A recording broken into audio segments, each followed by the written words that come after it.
I think it was at a Tony Robbins event where I heard him say something like, change happens when the pain of staying the same is greater than the pain of change. And I remember thinking like, wow, this is so true. And I started looking at my own life and people I knew, and I could see where big changes happened. And oftentimes it was because of this pain becoming so big that it forced people to make a change. Maybe that's something you can relate to. And as someone into self-improvement, one of the challenges is that we often overcome some of these difficult times, and then we can get to this space where we're not really in so much pain, but we're also not satisfied with where we want to be. And because change is difficult, it sometimes makes it even harder for us when we're kind of in this space in between. And so in today's video, I wanted to address the question of why is change so hard? How can we make it easier? How can we still make the changes we need, even though it feels so challenging? And if this sounds like something that resonates with you, then let's get to it. Hey everyone, my name's Paul. I'm a certified life coach. And earlier this year, I also became a behavior change specialist because this is something that I really feel inspired to do for myself and to help clients. Change in itself, becoming the better version of ourselves, creating that new identity, stepping into the 2.0 version is what I believe life is all about. Because when we become the best version of ourselves, then all of the people in our world will be impacted that in a positive way. So why is change difficult? Well, change in itself is really what life is about. You only have to look at the weather changing, the seasons changing, the cells in our body. We're constantly regenerating. We're becoming a new person. We're shedding off the old skin, literally. When you buy new products, they're no longer the same the next day because they're not new anymore. New technology is coming out. And really, we understand that life is all about change. So on one hand, we get that. But on the other hand, we like to live in this familiar and comfortable environment. Marissa Peer, who is one of the greatest hypnotherapy teachers, in my opinion, she often talks about how your mind likes what is familiar. And so one of the things is in life is we are conditioned from our past. We are conditioned from certain belief patterns that we have, our experiences in life, and some of those don't serve us. But even if those things are familiar, they keep showing up because it's what's comfortable. You know, maybe you know people in a relationship and you say to them, if it's your friend, you know, you shouldn't be in this relationship. You know, it's not good for them. And sometimes people will know that, but it's so familiar to them that the idea of changing is too painful compared to their current situation. And this can be the case for career paths and other areas of life as well. The idea of changing what is familiar, changing what is comfortable, even if it's not quite perfect or quite where we want it to be, sometimes that is more comfortable and appealing than making the changes. And in my own life, I've had many changes over the years. And some of the biggest ones for me have been when shit hits the fan, when things get difficult, or when I go through some kind of traumatic experience, go through some major challenges. And the biggest one that changed my life, unfortunately, was when I was with one of my friends and he stood on a cliff and he decided to end his life. And I was unable to stop him doing that. That, for me, in that moment, that was a big wake-up call. That made me look at my life and think about how I was living, you know, what I wanted to do in my life, to realize that actually life is really short and I wanted there to be more meaning. I wanted to make something better of myself and help people in life, which is ultimately why I'm on this path now. And so unfortunately in that situation, that created a massive change, a massive transformation in my world because of the experience. But obviously we don't want to wait until those things happen all the time to make change. We want to be able to change through inspiration. We want to be able to change by making those adjustments to our mindset, to our habits, to reprogramming our subconscious mind, to changing our beliefs. And we can do this, but it takes a little bit of work and it takes a little bit of practice. So if we go back to the point that I shared, which Marissa Peer talks about making something familiar, your mind likes what is familiar.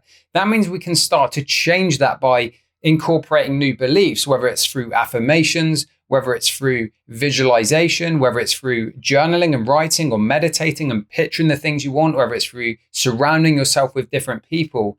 But we need to start to do these things to make the changes that we need. Because our environment, our familiar environment, how we've been showing up is a reflection, our internal world, our external world. And so we need to change something, but we need to start small. And starting small for each person can be as simple as looking at your life, simply observing your day to day, observing your thoughts, observing your habits that you don't like, the things that you do like, and just start to pay attention to that. Maybe you spend a week or two really just listening to those thoughts, to observe them, to see how you respond to different things in life, to see the habits you have, to see what things trigger you, and ask yourself some questions. Spend some time to reflect on it through meditation, just have some quiet time alone. Maybe you can go for a walk in nature, but allowing yourself some time to really just reflect with non-judgment.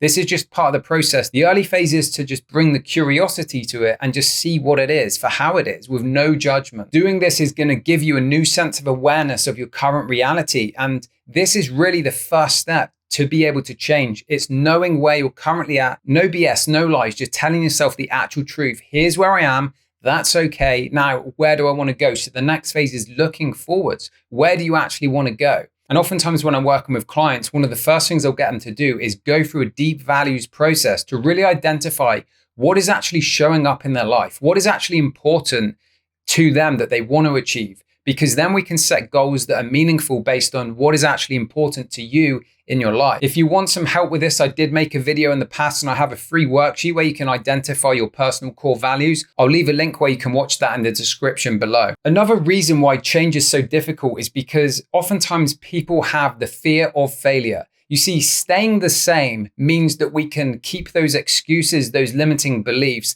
of proving ourselves right, of just staying small, playing it safe, not getting too uncomfortable, not putting ourselves out there, and we don't have to worry about failing if we stay small. And when I went through this values process again myself, which I recommend doing every so often, is that I had a real big realization this time, is that my top two values are really wellness and self-improvement. And they're very closely interlinked in many ways, but at the same time, self-improvement, it literally involves growing, which means adding stress to my life in some degree. It's like when I go to the gym, you add stress by increasing the weights, increasing the repetitions, changing the load or the volume that you're doing. And over time, this is going to increase the strength of the muscle. It's going to increase the size of the muscle, the endurance, etc. And it's the same thing. So growth, self-improvement involves some kind of that. But then on the other hand, wellness, I actually went deep into wellness as a value. I say, okay, what does wellness mean to me? Obviously, fitness is in there, nutrition, inner peace in my mind, comfort, calmness, serenity, being in nature. And it's much more of a relaxing place. And so when I'm in that wellness phase, oftentimes I don't associate that with wanting to push myself. And so for me, it's a fine balance between comfort and growth. And staying the same is when I'm leaning too much into the comfort. So I know personally that if I feel like I'm not moving forwards enough, it's probably because I'm leaning too much into that. I'm letting the self-sabotaging thoughts take over too much.